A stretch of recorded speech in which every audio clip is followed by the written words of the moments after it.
Hello guys, welcome back. In this video I'll show you how to make your iPhone hotspot work significantly faster. First, close any apps running in the background.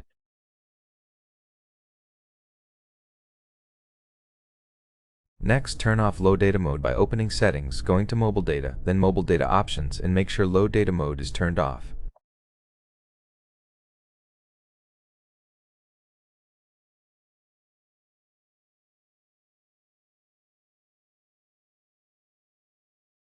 The third step to increase mobile hotspot speed is to go to the General category in Settings, find Background App Refresh, and turn it off by choosing the off value.